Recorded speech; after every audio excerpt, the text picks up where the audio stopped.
Those eyes disguise our hide. Bright lights decide the fight. Your heart beats fast despite the truth that love is blind. I just wanna feel anything, anything with you, with you. I just wanna feel anything, anything with you, with you.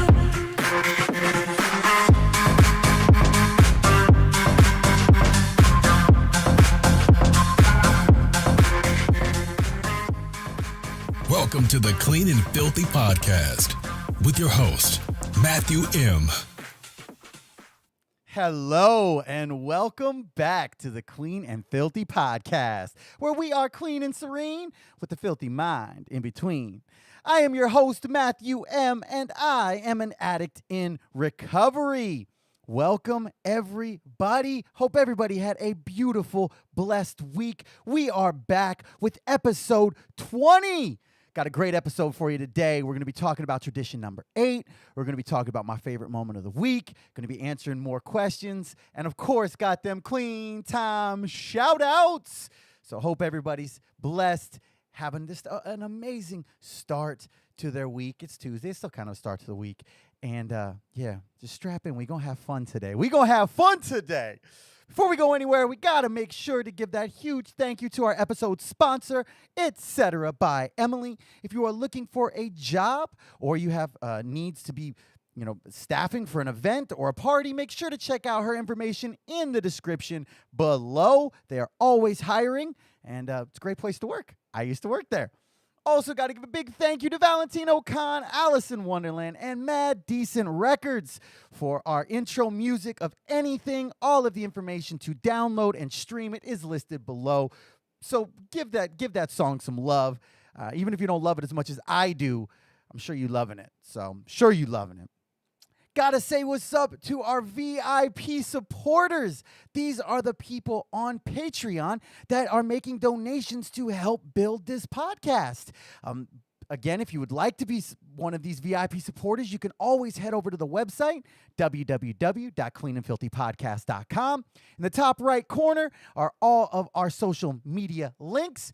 Head over there, click on that, become a VIP supporter, and you will get one of your very own Clean and Filthy Podcast stickers to help rep the brand. And then you get a shout out on air like these people. And our supporters are Alex B., Cindy, Stephanie, Shar, Clint, and Alex T. Thank you guys so much. You're helping more than you can know. And like I said, everything that's put into this podcast through Patreon goes directly into the podcast. So all the money that I get from that, I put right back in, whether it be building new light stands. You guys can't see, but I built a nice little light stand. My old tweaker days came out, and I built something out of PVC. Anybody who knows my previous life knows I was fucking Leonardo da Vinci with PVC, bruh. I was creating stuff, and I did that again. So now we have a nice light stand, and I don't have to stack chairs to position a light to maybe work. Hopefully, it looks good to everybody out there. Hopefully. So again, thank you all our VIP supporters. Gotta say what's up to anybody who is watching right now on YouTube. For those who don't know, we do a live stream every single Tuesday at 5 p.m. Arizona time, live on youtube.com. We get a nice group of people going in there. It's always fun to read the live chat after the episode. So I love having the interaction, and I'm still trying to figure out ways to increase that interaction because I really like interacting with our viewers and our listeners. So I got to find some way to do that a little bit better. But shout out to everybody who's over on YouTube right now. If you're not listening or watching on YouTube right now and you want to, like I said, head on over to youtube.com. Make sure that you are subscribed to the Clean and Filthy podcast channel so you will get a notification whenever we go live, which just so happens to be every Tuesday at 5 p.m. To those people who are on YouTube right now, what up? For the record, this shirt is not pink. It is salmon. And I know that technically is a Friends reference, but I will not acknowledge that. You know why? Because Friends is garbage. Absolute trash. That's right. Y'all can at me all you want. Friends is garbage. So, but I will acknowledge that the guy who just said that in y'all's ear, one of my favorite content creators on YouTube and Twitch, mobile gamer, Trevor OMG, he always says that it's a salmon shirt, not a pink shirt. So shout out to him, and fuck Friends, it's trash. Anyway, you can at me all you want. Just get my mentions up. I don't care. Come at me, bro. Let's go. Let's go.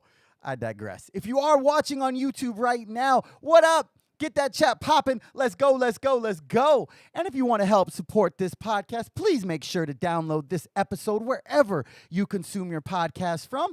That's how we grow. That's how our numbers go up. And if you hear something you like and you're listening on a podcast directory, you know, if you feel like dropping us a rating, please do. I'm not saying that you need to, but if you feel so inclined, you know, I wouldn't be opposed to it. I wouldn't be opposed to having a nice rating for the podcast.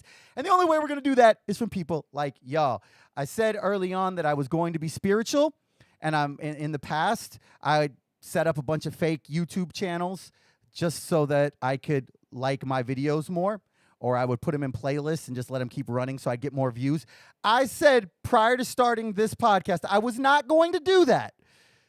Just for today. So I have not done that just for today because you guys have done so well, amazingly, getting the views and the listens and the downloads and subscribes all up so much that I don't even feel the temptation to be unspiritual regarding the ego that I have tied into my views and downloads. So thank you all so much. I've gotten a couple amazing pieces of feedback from listeners.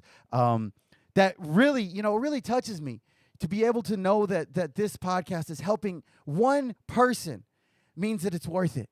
You know, if I can share a message that helps one person in this world, I'm doing something to make the world a better place. And I've gotten a lot of messages lately of people both in and not in recovery, just voicing that, you know, that this is really a good product. And that really feels good. So thank you all for the positive feedback. And also the creative, you know, the constructive criticism. I appreciate that as well because I want to make this as enjoyable for everybody as possible. I want this to be something that people enjoy listening to and enjoying what I'm enjoying so we all can enjoy it. All right. So thank you, everybody, for all the support. Make sure that you are, you know, following us and subscribe to us on all social media platforms. Easiest way to get to all of them is just head over to the podcast website, www.cleanandfilthypodcast.com. All of our social media is listed in the top right. We're on everything. Like us, follow us, shout us out, retweet us, tweet us, whatever. Just help us get our message out there. I massively appreciate it. I love each and every one of you. Even if nobody's told you that today, I love you. And even though I'm going to tell you again later on in this podcast, I love you. I'm in a great mood. It has been a great week. Got lots of positive things occurring. We're going to get to that in later on in my favorite moments of the week because there's never just one.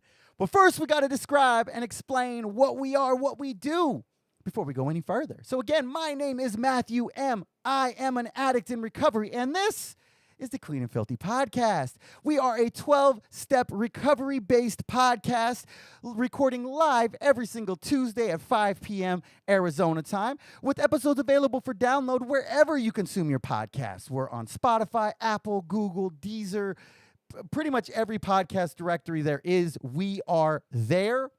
So you can always get our episodes. They're usually up by Tuesday evening, so you can check out our new content. And of course, we really appreciate that support on all the social medias. That is how we grow. We are an independent podcast, and when I say we, I mean myself and Groot. If you're not watching currently, I have my Groot doll next to me because that is the podcast. I don't have a producer. I don't have an editor or a sound engineer or a web guy. It's all being done independently. So the way that we grow independently is through people like y'all. So thank you so much for the support. So as I said, we are a 12-step recovery-based podcast. But I want to make sure to stay in line with the traditions. So I will not be identifying or, speaking what my fellowship of choice is. I won't be talking about what my home group is or endorsing any treatment centers or recovery residences or sober livings or anything like that, because I want to make sure to stay in line with the traditions, and I want to make sure that we, have a complete sense of unity. At the end of the day, this podcast is to try and develop a community about recovery. And answer questions and clear up confusion and help people see what us addicts go through on a daily basis and what we do and the things that are important to us to stay clean, to stay in recovery. So if you're new here, welcome. Hopefully you stick around and hear something you like, so next week you won't be new here. You'll be returning guest. That's what we're hoping for. But if you're not an addict, that's fine. Stick around. Maybe you'll hear something you like. I say this every single episode, that the beautiful thing about recovery is that it does not have to do with the drugs. Maybe that's why I got into recovery, was to stop using drugs. But I stay in recovery to learn about myself, to become a better human being, to become a better father, son, friend, worker, just member of society. And that can translate to anybody, whether you have a substance abuse problem or not. So if you're here right now, welcome. Hopefully you hang out with us, hear something you like, and if you do, please make sure to share it. As I said, that is how we grow. We've been getting a lot more people. I've been getting more followers on Twitter. I've been, getting more likes and more downloads from new places, and it is such a great feeling knowing that that's something that, I'm putting time and energy and love into is having a positive effect and an impact on people. And I'm eternally grateful for that. So again, that is what we do. What don't we do? Like I said, I will not be endorsing any one specific fellowship because I don't want to, violate any traditions. I also am not here to replace going to a meeting or replace talking to your sponsor or replace doing step work or any of those things. This is just an add-on to whatever, your recovery journey is. And I truly believe that this can be helpful. And, that's why we're here. So if you're an addict in recovery, welcome. If you're an addict who's not in recovery, welcome. If you're somebody who just uses a lot of drugs and think you might have a problem, welcome. And if you're somebody who has no direct ties to the disease of addiction, welcome. All of y'all are in the exact right place, and hopefully you hear something that you like, and we'll see you again. So that's what we do. It's what we don't do. It's how we're doing it. Let's get into our first segment of the week. Let's head to the lab for some R&D. Recovery and development. That's right, y'all. We are in the lab. We got our safety goggles. We got our lab coats. We got our pipettes. We ready to do some work. This is the part of the show where we look at different steps, traditions, concepts, or spiritual principles from the 12-step recovery model, and we discuss them. We go a little bit deeper into them. We talk about, what they mean, how we apply them within our lives as recovering addicts. This is where we really get into that recovery part. And this is a great opportunity for people, especially if you're new to recovery, or maybe, you've been in recovery for a while, but you don't have a lot of experience working traditions or understanding concepts or, really implementing spiritual principles within, your specific recovery journey. This is our chance to kind of do that, to give more information about these things, to kind of detail what we go through. So if you haven't watched the previous or listened to the previous episodes, I highly recommend it. Episodes 1 through 12 lined up with steps 1 through 12, and now episodes 13 through 20 are about the traditions. Don't at me about my numbering. I know I fucked up. I get it. That part. But I digress. We live and we learn. One of the joys of recovery. We learn and then hopefully don't make the same mistake again. But that ship has sailed. So we continue on. So as I said, we talk about each one of these either steps or traditions each week. And the thing with both steps and traditions is that they really build on each other. So I truly do recommend going back and listening to the previous episodes because each tradition builds on the last one. Each step builds on the last one. That is just how they work. So to make sure you have a complete understanding of what's going on within these traditions, highly recommend that. But if you are all caught up and you're ready to get into tradition 8, let's do it. So before we read the tradition, we talk about this each week that we're going over traditions because traditions are next level type of recovery vibe. They're a lot more in depth than simply working the steps. The steps are very, I don't want to say basic, but the steps are very, very direct. They are about what we did in our active addiction. They are directly related to our drug use, especially the early steps. But once we get into traditions are that next level. I'm on a new level, as Future would say. God, Future's trash. Anyway, you can at me about that as well. But the traditions really require a little bit more insight because they're not just about that day-to-day not using drugs vibe. Traditions are about these spiritual principles and how they work, not just within our lives, but also within our, groups of the fellowship, within service, within area, within region. So they really go to that next level and then another level and another level. So this might seem like a lot. The traditions are a little wonky, but, they're how the fellowship was developed. They are the guidelines that keep our, fellowship on track. So, as I said before, because I don't want to, identify what fellowship I'm in, you will hear a sensor beep instead of the fellowship name. So do not be alarmed when you hear it is not a emergency broadcast. The world is not ending, any more than it, already is. It's all good. It's supposed to be there. So, what does tradition 8 specifically say? It says, Anonymous should remain forever non-professional, but our service centers may employ special workers. Now, I'm just going to say right off the top, there's things about this tradition I just don't like how it's worded. I feel like it's combining two ideas more than it really needs to, which makes it confusing. This was one of the most confusing traditions for me personally. When reading through the readings, wow. There was a lot of stuff, and it seems almost like two separate kind of issues. Like, I understand the element of, forever non-professional. I get that. That makes sense. But then we start talking about, service centers and special workers and this and that. That just, again, got a little wonky. But it says in the literature, it says that the 8th tradition is vital to the stability of the fellowship as a whole and offers further understanding of how we create an atmosphere of recovery. All right, that makes a little more sense. Let's look at first, like we always do, we got to look at the spiritual principles that are involved within this tradition. And as I always say, there are so many spiritual principles that can tie into the traditions or the steps, but especially the traditions. These are just the ones that really vibe with me personally. And they are unity, anonymity, humility, autonomy, integrity, and self-acceptance, all topics that we've talked about, throughout these past episodes, but we're going to go a little bit more into them today and how they tie in specifically with this tradition. And, as I said, kind of at first glance, this tradition, in my opinion, doesn't seem like all that, I don't want to say important, because the non-professional part of it does. But the rest of it just kind of seems jumbled. It's kind of like, yeah. And compared to other traditions up to this point, like tradition 7 says, we are completely self-supporting.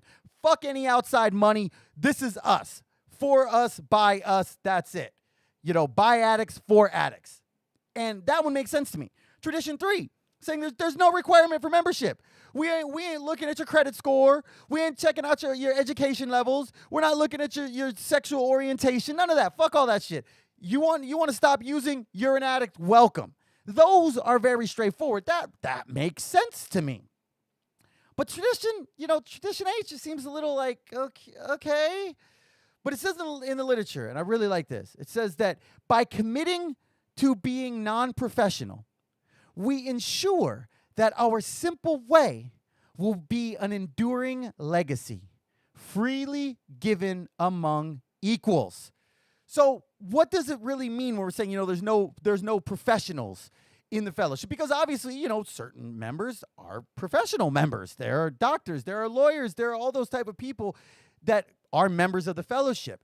But they are not that within the fellowship. It says in the literature, navigating our professional identity in an anonymous fellowship can be challenging. As members, we are here to share in the message, not to diagnose, advise, or consult. That's why if you go to pretty much any meeting, like I guess there are some crosstalk meetings, but the majority of meetings that occur throughout all fellowships will read each meeting, we do not crosstalk in blah, blah, blah. Cross-talking is directing shares to specific members of the group rather than to the group as a whole. The time to give or receive advice is after the meeting. And that is why we say that, because we don't want people to coming and asking for advice in the middle of an open meeting. Afterwards, before, totally fine. But when we're in a meeting, we want to make sure that our message, that our primary purpose has a unified piece to it. And we're going to get more into unity in a second. We want to make sure that we're not singling anybody out, because by singling one person out, we're ignoring all the rest of the group. And that's not a unified message. So within the fellowship, there are no NA doctors. There are no AA accountants. There are no fellowship pastors or SA psychologists. There are plenty of those, people of those professions that go to the fellowship, but they are not a endorsed or approved professional within that fellowship. And it says in the literature, it says, we recognize and admire the professionals. Many of our members are professionals in their own right, but there is no room for professionalism in the fellowship. And that's so true, because think about how much different, if you've been to an in-person meeting or even a virtual meeting, think about how much different the meeting would be if there was a paid mediator or a paid speaker who we get Tony Robbins, teach him how to speak the message, pay his ass to go in and carry the message. Nah, that's not what we do. And if I was personally a therapist that was the moderator running a meeting, I'd probably end up hating it, because it's a job as opposed to something that I love doing and love being a part of. So we always want to make sure to keep that professionalism outside of the rooms. And it says in the literature, it says, if we employed professionals in groups, we would destroy our unity. We are simply addicts of equal status, freely helping one another. And now this really ties into unity. And we talked, I mentioned that earlier, but the element within that, by having the words "we're forever non-professional," means that no member is better than or less than any other member. And I'll admit, it still subconsciously can happen sometimes. There are certain members who are more professional that I know, lawyers or learned doctors or, scientists or EMTs or whatever, that have more of a professional standing. And subconsciously, sometimes that can creep in well, their recovery should be better. They should know better because they're blah, blah, blah, blah, blah.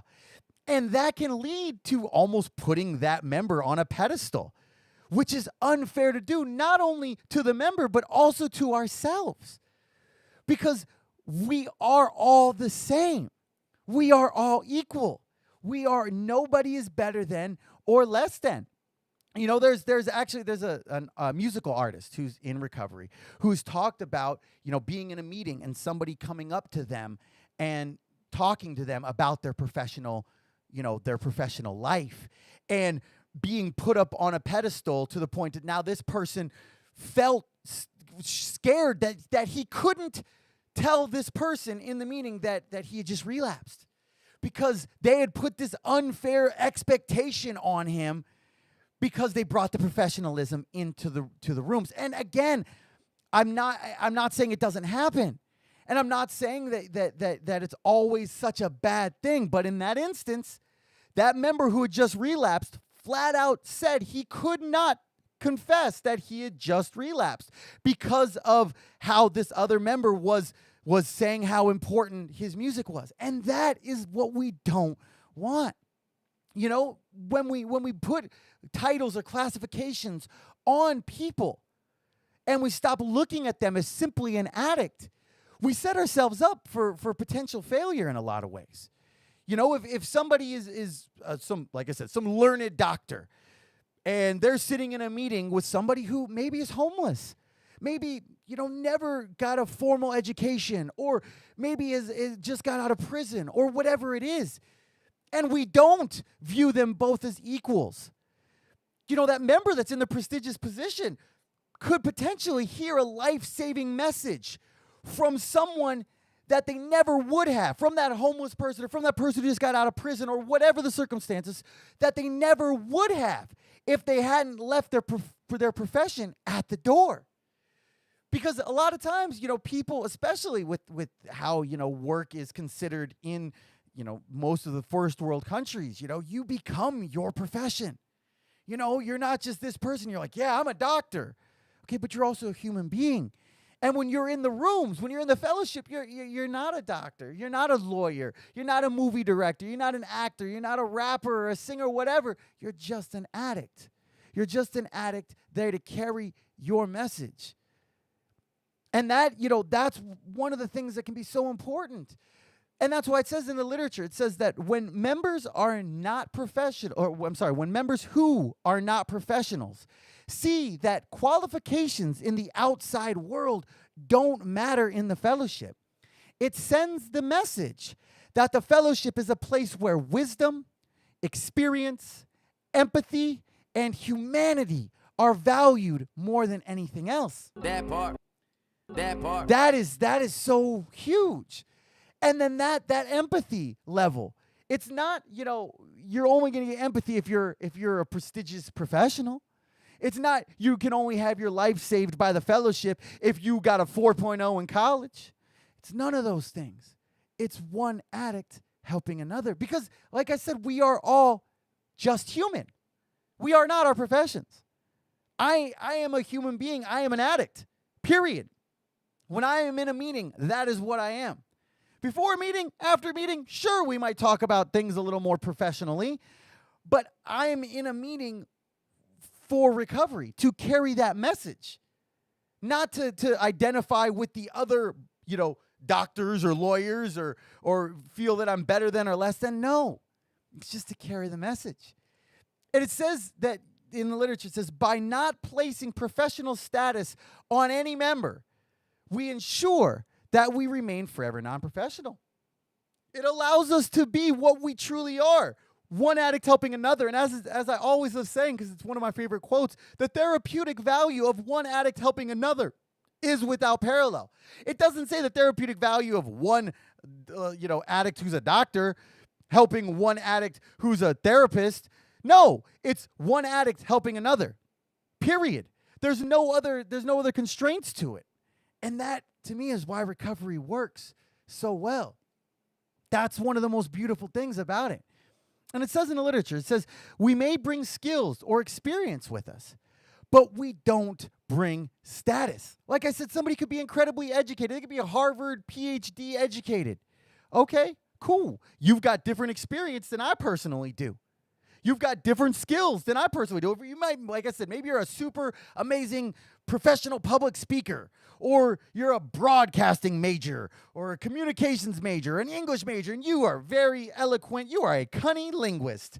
I mean, whatever it is, cool.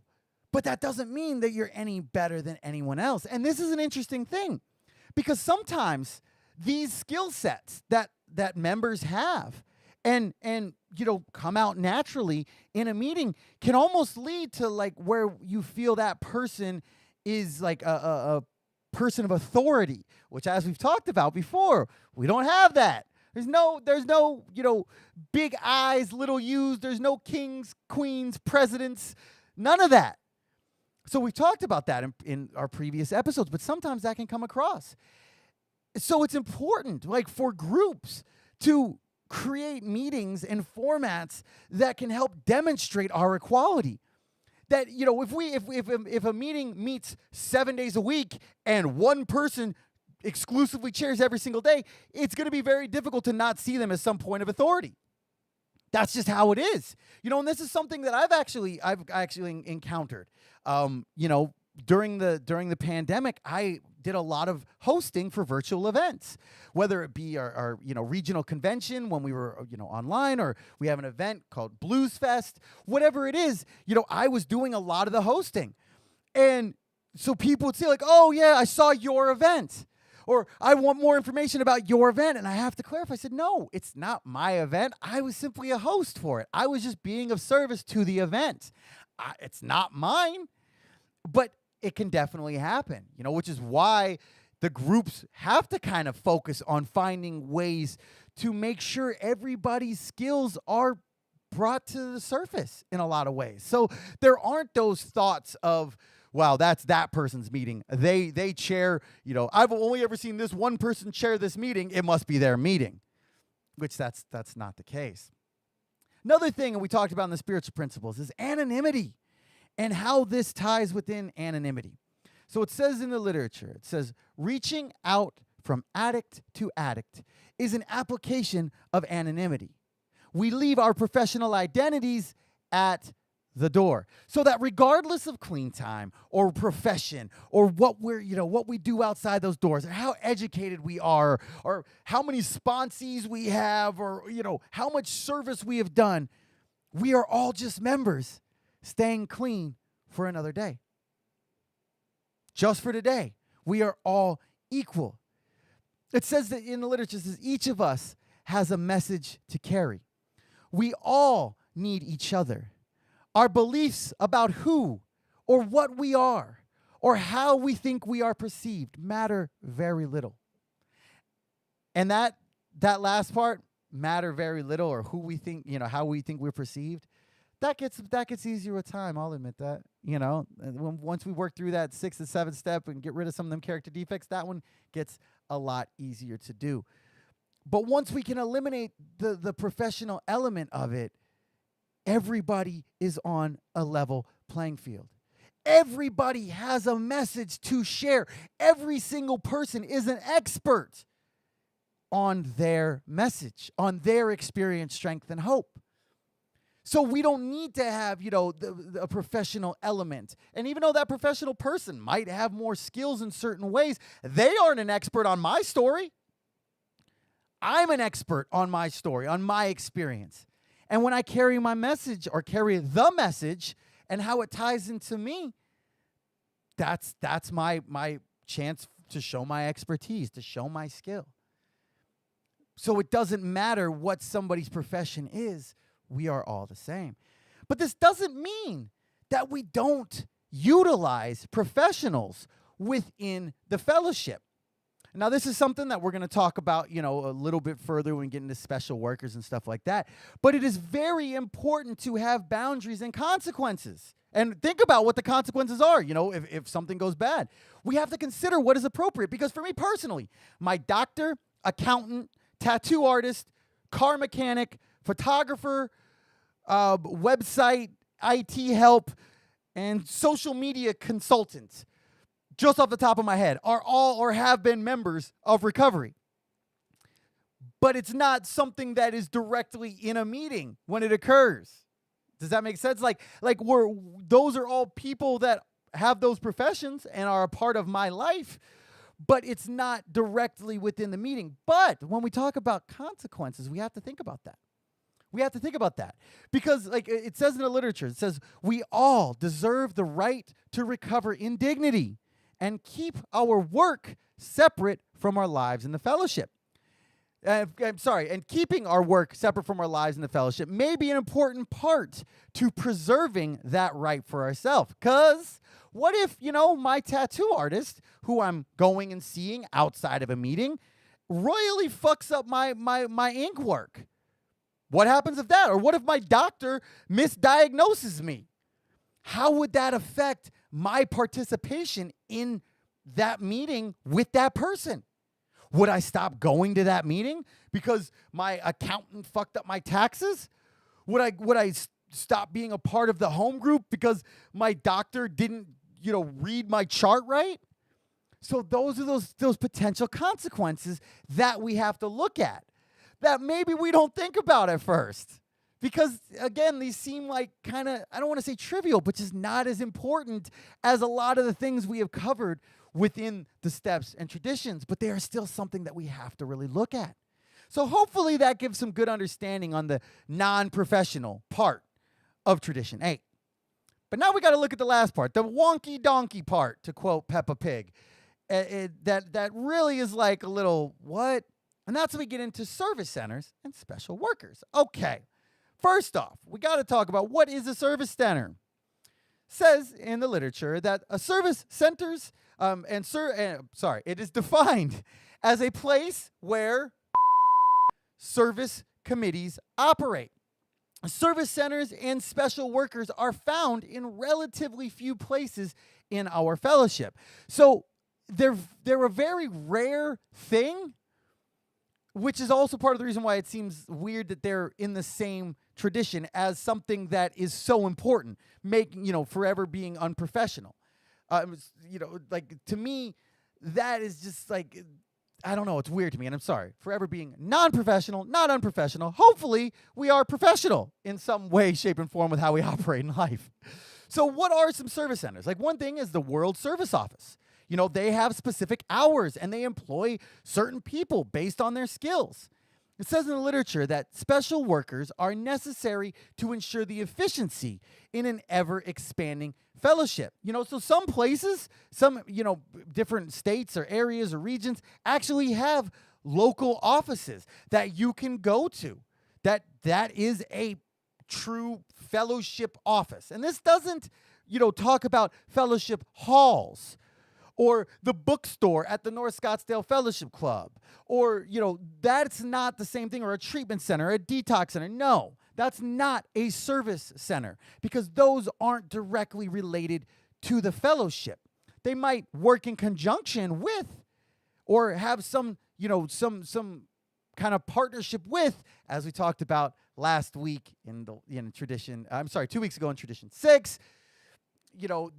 While we might have some working together, even though we are not affiliating with them, those might be, that type of thing. But that is not a true service center.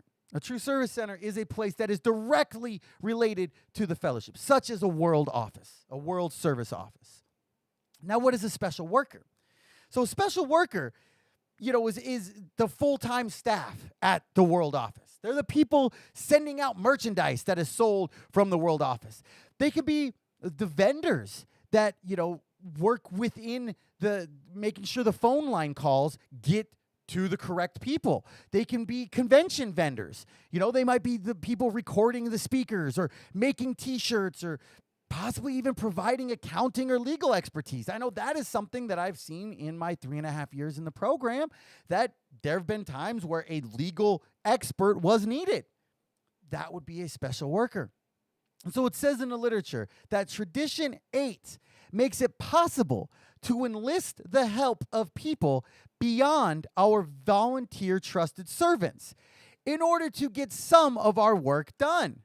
We don't hire professionals to do service for us, but rather to support our service efforts. And I think that's an important distinction to make, because we aren't hiring somebody to carry our message.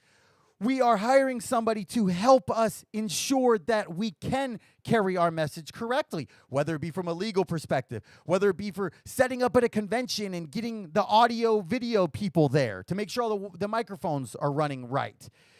We aren't hiring them to carry our message. We're hiring them to make sure the audio's good so that we can carry that message and we can be of service. So there is a difference between professionals and service workers, and I want to talk about that. It says professionals work in specific professions that do not directly service the fellowship. They're for personal gain, and they do not adhere to traditions. So if somebody is a doctor, they aren't a doctor inside the rooms of the fellowship. They're a doctor for their profession. That's what they are. But a service worker, they do work within our traditions. And that's not to say that those audio video guys setting up the convention are going to know what the traditions are or going to stick to the traditions. But as members, we can make sure that during our interactions with them and developing our contract with them or, how we converse with them, that we are adhering to traditions and are able to carry that into their interactions, their dealings.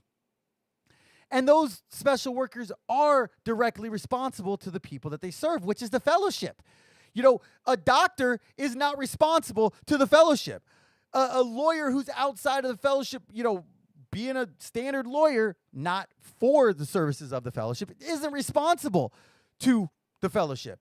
But these special workers are, whether it be through contracts or whatever. So that's a little differentiation there. I want to make sure that is clear. So it also says in the literature, it says, our trusted servants, special workers, and those we hire for special tasks all perform duties that ultimately support our vision, serve our primary purpose, and help the fellowship grow. So that gives some better understanding. Hopefully, I'll admit, when I doing this tradition has always been one that was weird to me. Whenever we'd read it on the wall, I'm always like what? It wonky donkey. That's how I describe it. That's what it is. Thank you, Peppa Pig, for that term. My son loves it. I love it as well. That part. So I want to close with this quote. It's a little bit of a long quote, but I think it ties in so well with why we want to keep everything non-professional. It says, because there is no such thing as a professional member, we are all free to recover together, to learn from each other, and to practice anonymity. We need no degrees, certificates, or training to carry the message. All we need is our experience, strength, and hope. That's it. That's it. So hopefully that gave some better understanding of the eighth tradition. Like I said, it's weird. The first part of it totally makes sense to me. Second part of it still doesn't, I don't know, whatever. But hopefully that helps somebody out there trying to understand it. If you were like me, who didn't get it, hopefully you have a little bit better grasp on it now. So that's what we have for this week in the lab. Next week, we're going to be going on to tradition number 9. So hopefully you will join me back in the lab next week. But now it is time for our next segment. And you know what that means? It's time for me to take a drink of my Bang Energy. I am still not sponsored by Bang, but I have made some inroads into starting that process. So hopefully very soon, we will have a nice little segment break right here that says, this section of the Clean and Filthy podcast is sponsored by Bang Energy. We're just going to do that. And maybe if I keep doing it, I'll just put it into the world enough that it'll happen. I don't know. They require you to send a professional headshot along with their inquiries about getting sponsored and being a brand manager, marketer type of person. So I don't know if it'll happen. But side note, I am getting a headshot taken. Hopefully they can Photoshop me up real nice and pretty. So, favorite moment of the week time. This is the part of the show where we talk about something that has happened over the last week. It could be from news, sports, pop news, pop culture, Instagram, TikTok, Definitely TikTok. There's always a lot of TikToks. My God, I'm not going to get on TikTok. I'm not going to get on TikTok. I would be on Pornhub before I'm on TikTok. I'm not getting on TikTok just for today. Or maybe just, something from my life that occurred over the last week. And of course, because I'm the type of addict that I am, I like having so many different options. I'm going to talk about a bunch of things. It's not just one moment, because why have one moment when you can have a bunch of moments? That part. Yeah, that's what I'm saying. So, this is the part of the show that's really just more about my opinion. It's just for fun. There's not a ton of experience, strength, and hope directly in here. It's just a lot more opinion. So, what happened over the last week? First off, I have to make a correction from last week's episode. When we were talking about the Suns in 4 guy, when I was listening to the episode again, I realized that I said that he got in a fight with a Nuggets player. That did not occur. This was not the Malice at the Palace. This was a Nuggets fan. Just want to make sure that that's said. And also, anybody out there, apparently because he blew up, now you've got these fucking copycat type motherfuckers who are trying to get in fights at the Suns arena, hoping that they become the next Suns in 4 guy. Like, if that doesn't speak to the world that we live in within like the social media thing of like, rather than doing something original, I'm going to try to do what this motherfucker did so I become, the next Suns in 4 guy. Corny, stop that shit. Do better, Suns fans. If it was self-defense, whatever. But with the number of them, it was just corny. It was corny. I got to give a rest in peace shout out to my boy Nick, somebody from my home group. Spent a lot of time and a lot of meetings with him. He passed away from this disease, and just sucks. He was a really cool dude, and I really, really hoped and prayed that he was gonna make it back into the rooms, and he didn't. So rest in peace, my brother. Also, huge condolences to all of the victims of the Miami building collapse, which that was one of the scariest things.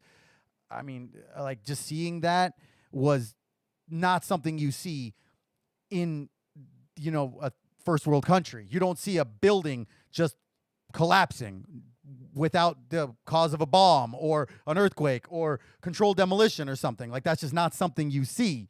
So that was definitely like mad shocking. I hope everybody's I hope that they can find some survivors, and rest in peace to anybody that lost their life there. It's also pretty like sketchy because I'm going to be staying in a hotel this weekend, and now the thought is like, what if now it just adds more shit to spiral in my head. So that's never a vibe. Next, we got to talk about the weekly fitness update. As I said, it's a new thing. I'm doing this to hold myself accountable within my fitness journey. This is for me. If it helps anybody else out there, if it gives inspiration for anybody else out there, if you're joining on my, fitness journey, cool. Glad you're here. But this is for me. Ended up weighing myself 216.4 pounds. My weight is a bitch. It just is what it is. Whatever. But I actually stuck to my diet pretty well. Probably won't tonight because, after podcast episode, we got to go get something unhealthy. But I stuck pretty well other than the pizza that I made with my son. But I only ate like three pieces. Only like 3-4 pieces. So that was improvement. I ended up working out 3 days this last week. Sadly, my whole squatting episode, for the first time in 15 months, I kind of pulled something in my thigh. Like, I literally thought I'd maybe torn a muscle because it was this weird burning feeling that I'd never felt in my thigh before. So I ended up having a really, really lame push day last week. I ended up doing like reps. It was also rainy and I was tired and lazy. And then my pull day was also pretty meh. Had a lack of sleep. But then, since I wanted to rest my thigh, I decided not to do legs yesterday and instead did push. And OMG, did I beast out on that. Woo! Don't know why, how, not sure what happened, how it happened. But I flat benched 255 pounds for 1 rep with no lift off and no spot fingertips on the bar. Like, homie he was standing there because I didn't want to die, but he did not touch the bar. And oh my God, it felt good. Oh, it felt good. And this was like completely unassisted. And this was on my 5th set with no pre-workout, none of that.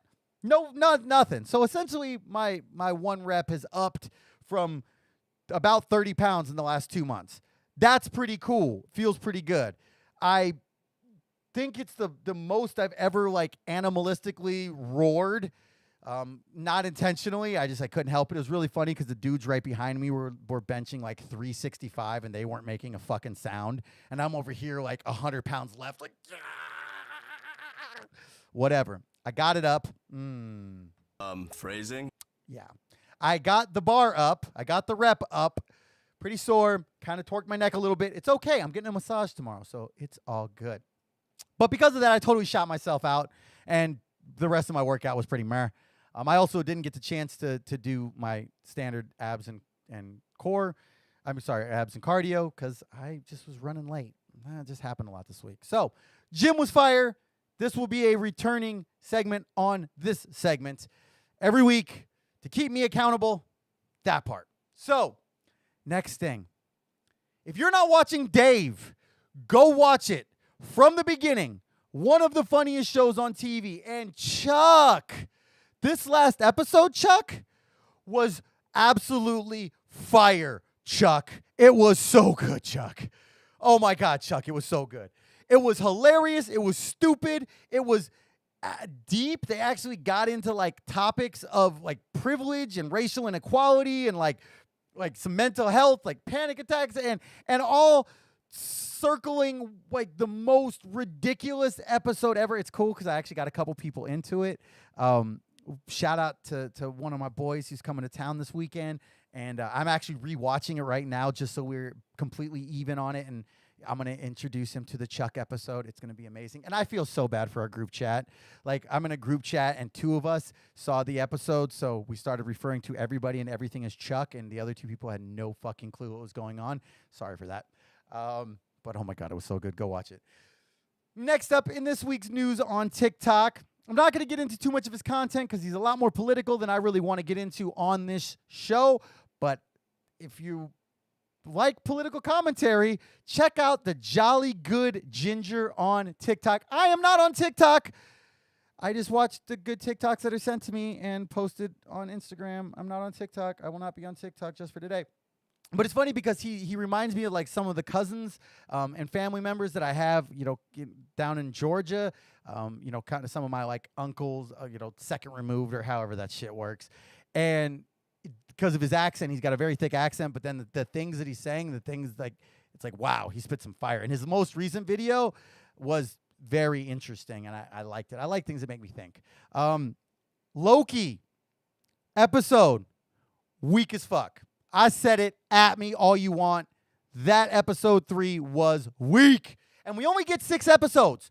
So y'all ain't got time to be fucking around. We need quality. 6 episodes of quality. No filler bullshit. The whole thing seemed forced and blah. And there were a couple cool theories that potentially came out about the future war and the time war, whatever. Okay, that was kind of cool. The only really cool thing about it is that it actually confirmed Loki's bisexuality. So, like, there were so many amazing memes online about people like, yeah, Loki's bisexual. And then, like, for those of us who know about his comic book roots, him being bisexual is just like whatever, because there's a lot more within his story. But there were some really funny memes. And regardless, it's awesome that we have that major of a character, who's, again, I always talk about unity. We want unity. We want equality. That's awesome. I vibe with that. Another thing we got to talk about, had a great time.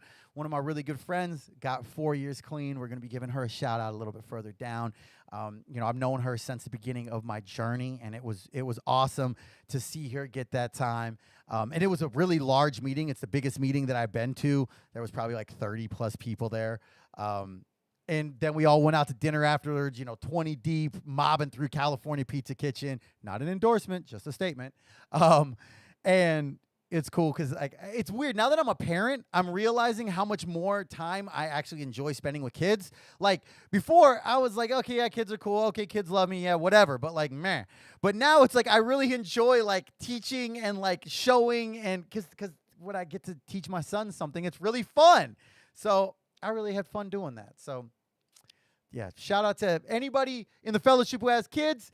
I love teaching them stuff, so we can sit there and play on the iPad and identify different emojis. It was fun. Also, big shout out to one of my supporters out there. Since I was at dinner and had people with their cell phones out, I figured this is the perfect time to forcibly get some downloads. So I went and pulled somebody's phone out and went to download my podcast, and all of my episodes had already been downloaded, and my entire soul just exploded in joy.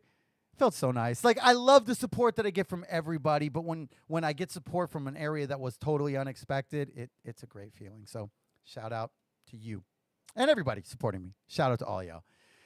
So this next part was supposed to be my favorite moment of the week. Supposed to be. But as has happened with every other time that I plan for there to be a favorite moment of the week, guess what? That shit doesn't fucking happen. Why? I don't know. Just how it is. We got to talk about playoff basketball. I know there's a couple of viewers out there who are officially tuning out. Sorry, but it has to be talked about. It's supposed to be my favorite moment of the week. It was supposed to be the moment of the Suns made it to the finals. Had it planned out. I was ready to go with it. Then it didn't happen. We'll get there. Bucks and Hawks series. Hawks came out, stole game 1 thanks to 48 points from Trey. After that, still calling it Bucks in 5. Sorry, game 2, Bucks steamrolled them. They were up by a 40-piece at one point. Like, 40-piece. Hawks are done. Especially Trey has a bone bruise now. He might be out. Whatever. Yeah. Done in 5. Already saying it. Then we got to get to the Suns and Clippers, because last week's episode was right before game 2. And oh my goodness gracious, good golly. Woo! That was a fucking game. That part. I mean, game, wow. That ending, now called the Valley Oop. One of the coolest endings I can ever remember in a playoff game. Great game back and forth. Ayton played his ass off. Campaign stepping up with Chris Paul being out. The reaction of Stephen A. Smith and Michael Wilbon, who were live at the arena when it happened, they're both just standing there going, was one of the greatest memes that's come out of the sports world in quite some time. Game 3, Suns lose. Horrible shooting. Devin Booker and CP3 combined for 10 to go 10 for 40. Like, bruh, that ain't gonna work. Game 4 came back, awesome. Horrible shooting in the fourth quarter. There was more of this 10-minute replays to replay 10 seconds worth of shit. Like 10 seconds of game time taking 10 minutes. Annoying as hell, but they want to get it right. Whatever. Suns win. Cool. So that means that last night we had the opportunity to make it to the first finals since 1993. And what did we do? We pretty much shit the bed. Clippers came out, shot amazingly. Can't front. They came out. They were shooting like 65% at halftime. Like Marcus Morris Sr., fucking Reggie Jackson, Boogie Cousins, all were putting in work. Sun started off mad slow, and then I can't call him playoff P. He made up for that game prior. We went like 5 for 24 or some shit regardless. I think it was like 5 for 20. And he came out and turned back into Paul George and went 15 for 20 with 41 fucking points. I will say, his fucking push-offs that he does, though, that's an offensive foul. He gets calls that nobody except like LeBron and Steph Curry get, and he is not them. So stop giving Paul George that call. It's bullshit. Suns with way too many points. Every one of our starters had a negative plus or minus. We're not going to win like that. They were shooting over 60% at halftime, ended up shooting 54%. We shot like 45. We ain't going to win. That's just not going to happen. Our bench was not that productive. There were so many little layups from Ayton, from Booker, Cam Johnson. That just like, on a lot of nights, those go in. Tonight they did not, or last night they did not. So, chance tomorrow night. We need everybody's energy out there, collective energy. Suns win tomorrow night. I do not want to have a motherfucking game 7. I love game 7s when they don't involve my team. I don't want to go through a game 7. I don't want that. I don't need any more gray hairs. God damn it. So win it, Suns. All right. So since that was supposed to be my favorite moment of the week, I had to do some internet deep diving last night. Had to look through some things. And oh my goodness, did I get lost in a fucking rabbit hole of watching videos of little pit bull puppies. About an hour and a half of just looking at these adorable ass pit bull puppies. Totally unrelated. I really want to get a dog now. Weird how that works. But I finally came to a speech that I watched that I would have never expected to have it be such a powerful thing coming from this person. So this was a clip that it's the other thing. The interesting thing with the internet is that like things will just resurface after so long. It's like, it hasn't been around for 3 or 4 years. Let's bring it up again. And I'm glad that this one occurred because I had not seen this clip originally. And it's a clip of Arnold Schwarzenegger at the 2017 commencement speech for the University of Houston. And when this came out, I was very high. So that's probably why I never saw it in the first place. So shout out to the retread of the internet for bringing this out. And the point of the speech was that the self-made man is a myth. And you hear, so many people, one of the things people brag about is I'm self-made. I'm a self-made man.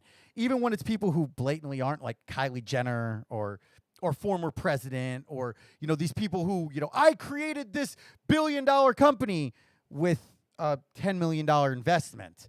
Like there's this term of self-made it's such an interesting thing. And he talks about in the speech how, people will say that he's self-made because he came to America with $20 in his pocket and a gym bag of sweaty clothes. But one quote from it that I love, he says, it gives the wrong impression that we can do it alone. None of us can. The whole concept of a self-made man or woman is a myth. I would have never have made it in life without help. And that's so interesting to me. Because we do live in the society of like, I can do it, self-centered, selfish, this is me, I have all control of it, I don't need help, fuck y'all, I'm good. But then we get into recovery, and those walls and those barriers start to fall down for me personally, because I was that same way. I didn't need help. Fuck you talking about? I can do that shit. And if I can't do it, it's because I don't want to. That's how I'll just ignore that. I don't need help. Fuck, I need somebody help for. I don't need help. And then when I got into recovery and I start looking at the people that have helped me in my life, the fact that I was able to simply say, "Help me," and then grow from that. That's such a beautiful thing. And it's such a thing that I never really looked at. Like when I've seen, in the past, like, MVP speeches, player gets up there like, yeah, they're the most valuable player, but, they're thanking their teammates and their owners and their towel guys and the water boy and the general manager and all that. I used to just look at that like, man, that's just lip service. He's just trying to look like a good guy. Like when I was in my super egotistical phase, I was like, man, if that was me, I'd be up there like, yeah, I am the fucking MVP. I'm the best. I've matured at least a little bit since my younger days. Let's just leave it at that. But one of the quote that just ties this up so much is that he says from the speech. He says, I didn't make it that far on my own. I mean, to accept that credit or that mantle would discount every single person that has helped to get me here today, that gave me advice, that made an effort, that gave me time, that lifted me when I fell. That's why he says that the self-made man is a myth. Because if I'm saying I'm self-made, then I'm discrediting every single person who has helped.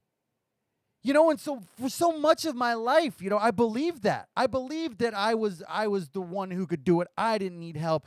I could do anything I wanted to on my own. And the final thing that he said that I love, he says, as soon as we understand that we need help, it says, as soon as you understand that you are here, speaking to these graduates, because of a lot of help, then you also understand that now is the time to help others. And if that isn't a perfect sentiment within the world we're living in right now, whether it be pandemic or politics or, whatever crisis is happening, the hotel collapse or the building collapse in Miami, get out and help others. When we're trying to leave the world a better place, we have to move away from this selfish perspective that has permeated every element of life. Every element of life is me first, fuck the greater good, and that just does not vibe with me. It just doesn't. Like, I can't do this alone. I need help, and now that I'm getting that help, I want to give that help. So thank all of you. Everybody that's in my life, everybody that's in my recovery, everybody that's been a part of this podcast journey, thank you. All those times that I fell and y'all helped me up. All those times that y'all gave me advice, gave me help. Sometimes didn't give me anything except let me just talk. Just thank you. Because I'm becoming who I am. I am the man today that I am because of the collective effort of everybody. Whether it's, the people that obviously have a massive impact on my life, down to the people that maybe I don't even remember what their impact on my life was. Thank you. Because I am a sum of all of the help, of all of the time, the energy, the love, the commitment, the compassion, the empathy that everybody has collectively put into my life. And I'm really grateful for that. So I want to say thank you. Thank you all. Y'all are the real MVPs. And I'm eternally grateful for that. So if you want to check out more about it, just Google Arnold Schwarzenegger, self-made man myth. It just vibed with me hard. It just really, really vibed with me hard. So that's what we got for this week's episode of My Favorite Moment of the Week. That clip, go check it out. And again, thank you all. Thank you all. So if you have anything that you want to maybe have, mentioned on the show, send it over to me. Of course, you can send it over to Matthew at CleanAndFilthyPodcast.com, or you can submit it on any of our social media accounts, and maybe it'll end up on the show. So send them over, especially them TikToks. Send them over. So now it is time for our next segment. It's time to Ask an Addict with your host, Matthew M. That's right, y'all. It is time to Ask an Addict. This is the part of the show where this addict, the resident addict of the Clean and Filthy podcast, answers questions submitted by our listeners and our viewers. Just a time for me to answer some questions, clear up some confusion, just give information about recovery or not. This is like a Reddit AMA. Ask me anything. So if you have a question that you would like to have possibly answered on air, please make sure to send it over, as I just said 2 seconds ago, to Matthew at CleanAndFilthyPodcast.com, or on any social media link, or go to the website. Head to the Contact Us page. There's an entire form that nobody has ever used still. Or maybe people are using it and it's not working. Ugh. Somebody please go submit something on the website and then text me afterwards and let me know you did so I can know if it's working or not. So yes, please submit your questions. Maybe they'll get answered. So first question I got. Man, we talk a lot about cars on this show. It's one of the things I love so much. How can we not? But first question I got is, what is the nicest car I have ever driven? All right.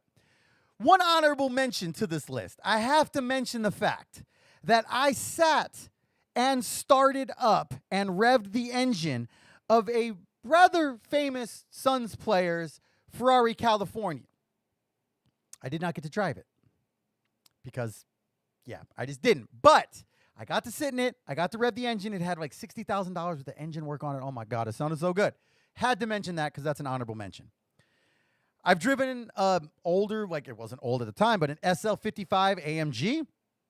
I've driven a couple SL550s.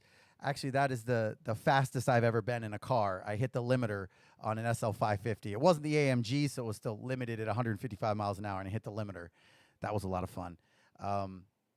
There's no statute of limitations on speeding, right? Okay, let's hope not. Okay, please, yeah, well, okay. Anyway, also have driven a Porsche C4S. I've never been a huge fan of Porsche. I will say driving it was the great driving experience. It felt like I was in a go-kart. I took a full 90-degree turn at 50 miles an hour, and it stuck. It's pretty impressive. But I would say recently, I don't know in terms of, the standard of what would be the most expensive or value, but the most fun I've had in a car lately was in a C63 AMG Mercedes, especially when you turn the traction control off. Yeah, it's kind of fun.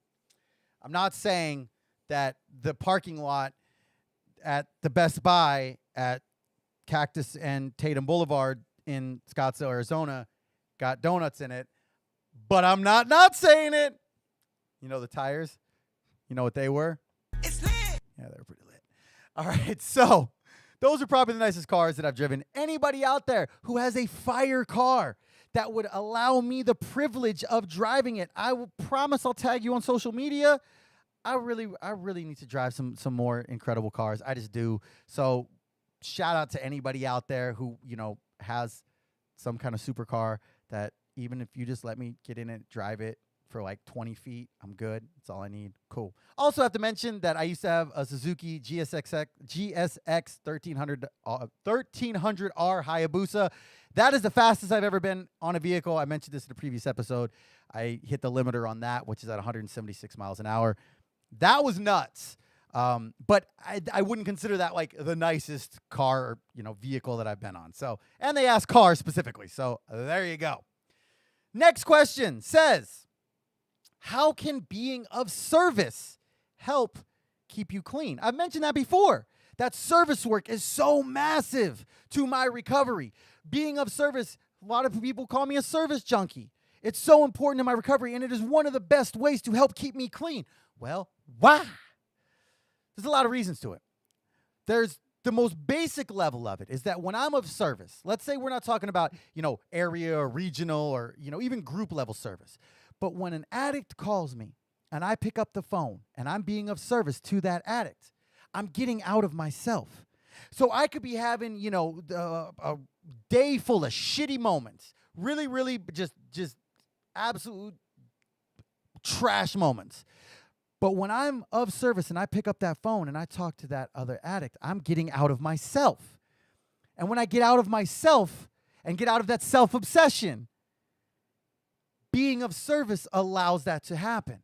And it makes my life easier. It makes whatever I'm going through easier. And it might not change or clear up whatever the bad moment is that's happening, but it gives me an ability to reframe my shit by bringing somebody else and talking to somebody else and getting out of that self-obsession. So that's one of the ways. Another way, especially when we start looking at like the group level or the regional level or the area level or world level, is there's that level of responsibility that we're being dependent on. I always say that the fellowship, doesn't need me. I need the fellowship. But when we're of service, there are certain things that we kind of are needed. Like the fellowship's going to continue whether this addict stays clean or not. I'm not going to stay clean if I'm not in the fellowship. So that when, so I'm not saying from that perspective, I obviously need the fellowship and the fellowship doesn't really need me. But there's certain little things. If I'm, the person that unlocks a meeting, if I'm the person who chairs a meeting and I don't show up, that meeting's not going to happen. So I am somewhat needed. And having that commitment, I know so many people in the past who have said having that commitment to chairing that meeting kept me clean because they knew that they couldn't go use. Because if they did, then that would mean that they wouldn't, that people that were depending on that room being open would be let down. And that's why, we encourage service from such an early point, whether it's something as simple as being a greeter or cleaning coffee machines or whatever it is. Because when we feel that we're a part of and that we're needed, it helps us build our confidence. It helps us build a sense of integrity and responsibility. And if you're an addict like me, I didn't have fucking responsibility. We talked about this before. I didn't have shit for responsibility. But by being in recovery and being of service, I now do. And that service level, that level of responsibility started off just by being of service, being the coffee guy, and then being, a greeter, and then chairing a meeting, and then, being a vice chair or a secretary on a subcommittee. And now, it just progresses and progresses. And those are all things that help keep me clean. I'm not saying that I'm sitting there like, oh, if it weren't for me being this, if it wasn't for me having the service commitment, I'd be out using right now. I'm not saying that. But if that thought were to pop into my head of like, man, I want to fucking get loaded, that would be the first reason that I wouldn't, would be, well, but I've got this much clean time. I'm of service. That's where my thought process would go to. So that's why that service element is so important. So great question. I will always say service is one of the most important things that we can do in recovery. I highly recommend it. If you are curious about being of service, please reach out to me directly, and I've got some awesome service opportunities that maybe are exactly what you're looking for. So reach out to me. Next question. This is a great question. It says, what is the basis for success for this podcast? So this podcast is growing. This podcast is growing. We're getting more downloads. We're almost hitting our next level of like achievement on my Buzzsprout account, and we're being consistent, and it's going, and we're growing, and there is that element of like, okay, well, what is considered success? It's not, for me, the thought was never like, oh, I'm going to be Joe Rogan with 100 million downloads a month. No, that was never a thought.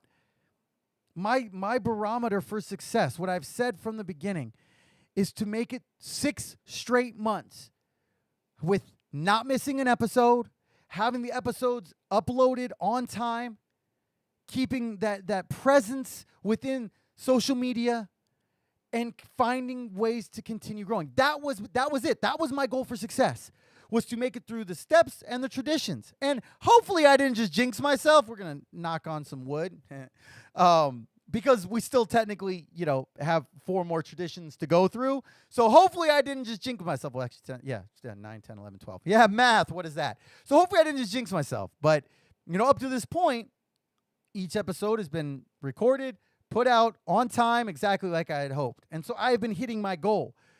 But the problem with that is because that was my goal, I didn't have a goal of like, okay, make sure those are good, but also be making X amount of money, or also be, have this many followers, or because I didn't have those other parameters on it, some of those other elements have kind of not been pushed away, but haven't had as much importance in my mind. The element of like reaching out to people to potentially be, guests on the show, or trying to find ways to co-market with somebody, or, finding different little niches that I can get my podcast in there, haven't seemed as important, because my goal was to make sure I put out, the first 6 months worth of content, 24 episodes on time, good, as good a quality as I could do, learning, growing. That was it. That was my line for success. It wasn't how many downloads I got. It wasn't how many subscribers or followers or retweets or any of that. It wasn't anything about that. But now that we're getting closer to that, I need to start looking at like what my next measure of success is. Because at the end of the day, of course, I would love for this to be successful. I want to help people more than anything. But I would be able to continue helping people if this is successful, both financially and production-wise. Sure, it would be cool to get fucking linked up with some now no longer independent type of podcast service. If Spotify wanted to throw me some Joe Budden money, or some Joe Rogan money, either one of them, I mean, like, that would be awesome. But that was never the goal. The goal was to just do something I love, something I'm passionate about, which is carrying the message and helping people. Because I believe fully, if I'm simply keeping my energy and my effort on carrying the message and putting out the best product I possibly can, all that other shit, it'll happen. It's out of my power. It's out of my control. It's out of my hands. If I focus on just making money, all I care about is making money. All I care about is making money. That's all I want.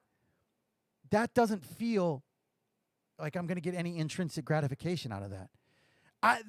The gratification I get from people writing me saying, hey, your podcast really helped. You're doing something good. That matters so much more to me than, having like, you got all this money and all these followers. I mean, that's just how it is for me personally. That was the point of this podcast, was to help people. To success was to continue, 24 episodes on time and continue growing. So now we got to figure out what phase 2 is, We just finished phase 1 of the MCU. Well, we will on episode 24. And then we're starting to look at what phase 2 is. If you remember phase 2 of the MCU, some crazy shit happened. So we'll see what happens within that. So that is what we've got for this segment of Ask an Addict. If you have questions that you would like to have answered on the podcast, like I said, send them over. I love answering questions. So please send them over.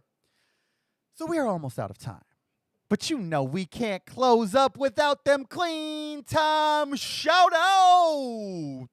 This is the time of the show where we recognize universally celebrated milestones within recovery for continuous clean time. Those being a newcomer, which is anybody with 29 days or less, 30 days clean, 60 days clean, 90 days clean, 6 months clean, 9 months clean, 1 whole year clean, 18 months clean, and multiple years clean. But we like to do things a little different here on the Clean and Filthy podcast. So we also like to give them shout outs for them big whole numbers like 100 days, 500 days, 1,000 days, 5,000 days, 10,000 days. Because I like giving out clean time. It gets me hype. Got to take a drink of the old yeet juice. Got to have a nice swig of some Bang here. Bang, sponsor me. And we are ready to go. So, let's get into them clean time shout-outs. First up, with 60 days clean, we've got my homegirl, Danny. Well done. Hell yeah. And then with 90 days clean out in Vegas, we got my boy Rhett. Yeah, well done, brother. And then from Twitter, with 9 months clean, we've got Mark F. Hell yeah, got that recovery, baby. And then with 4 years clean, we got my homegirl, Paige. Well done, Paige. Sorry. Next up, with 5 years clean from Facebook, we've got Kelly B. In case you weren't aware, we do them bups for each year, so don't be scared. And next up, with 13 years clean, we've got Josh. Yeah. And finally, out in Vegas with 23 years clean. He got that Jordan number. 23 years clean. We got Charles B.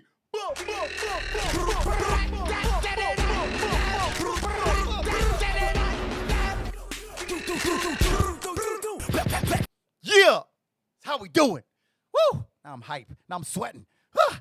Love some clean time. Love clean time shout outs. So if you are celebrating clean time between now and next week's episode, make sure to send me a message with your first name, your last initial, and how much time you are celebrating so we can give you a shout out on next episode. If you didn't get any clean time today, that is okay. Do not use, and guess what? You will. That is literally how this program works. And remember, every day clean is a successful day. That part. Well, y'all, we are just about out of time, but thank you for another amazing episode. Episode 20 is in the books, y'all. Absolutely incredible to me. Thank you all for the support. I love each and every one of you. I know for a fact I'm not a self-made man. I know that I'm here because of everybody out there supporting and helping. So thank you all for all your continued support.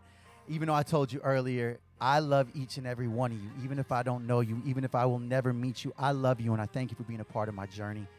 And thank you for spending this last hour and 22 minutes with me. Again, huge thank you to our episode sponsor, Etc. by Emily. Huge thank you to our theme music, Anything by Valentino Khan and Alice in Wonderland. Huge thank you to everybody who's out there liking, commenting, subscribing. See us next week, 5 p.m. on YouTube. Download wherever you get your podcast. I love you.